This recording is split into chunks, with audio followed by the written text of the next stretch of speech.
માલગઢ ડોલીવાસને જોડતો સબમર્સિબલ બ્રિજને મંજૂરી 23.33 કરોડના ખર્ચે બનશે બ્રિજ।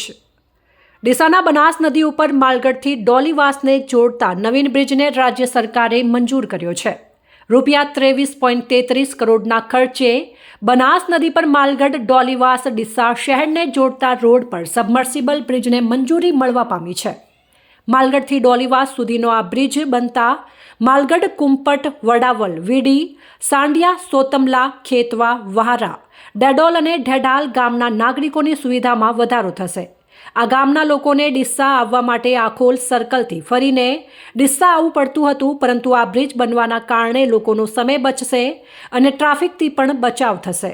આમાં ગામના લોકોની સુખાકારી માટે તેમજ તેમની મુસાફરીને સુગમ બનાવવા માટે રૂપિયા 23.33 કરોડના ખર્ચે સબમર્સિબલ બ્રિજ બનવાની મંજૂરી આપવા ડીસાના જાગૃત ધારાસભ્યે પણ આ બાબતે સૌ ડીસાવાસીઓ વતી રાજ્યના મૃદુ અને મક્કમ મુખ્યમંત્રી ભૂપેન્દ્રભાઈ પટેલજીનો હૃદયપૂર્વક આભાર વ્યક્ત કર્યો હતો।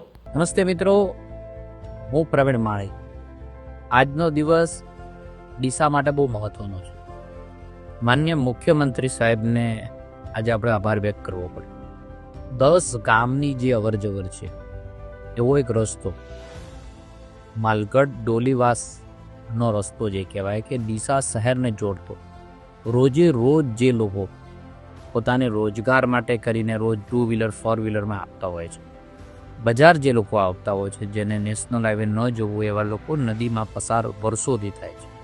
વર્ષોથી અનેક કાર્યકર્તાઓ, અનેક લોકોએ રજૂઆતો કરી અને એના અનુસંધાને રાજ્યના મુખ્યમંત્રીશ્રીએ આ 10 ગામોના અવરજવર કરવા માટે માત્ર કોઝવે નહીં પણ સબમર્સિબલ બ્રિજ આપવાનું કામ રાજ્યના મુખ્યમંત્રી સાહેબે કર્યું છે।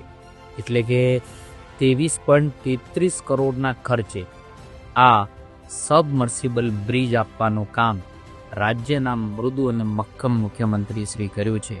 તેના માટે હું ઓડિશાના ધારાસભ્ય તરીકે ખૂબ આભાર વ્યક્ત પણ કરું છું।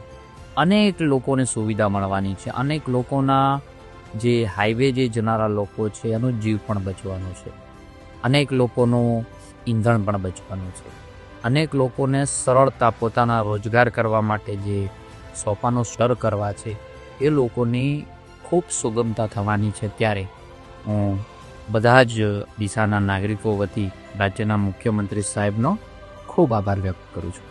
જય જય ગરવી ગુજરાત।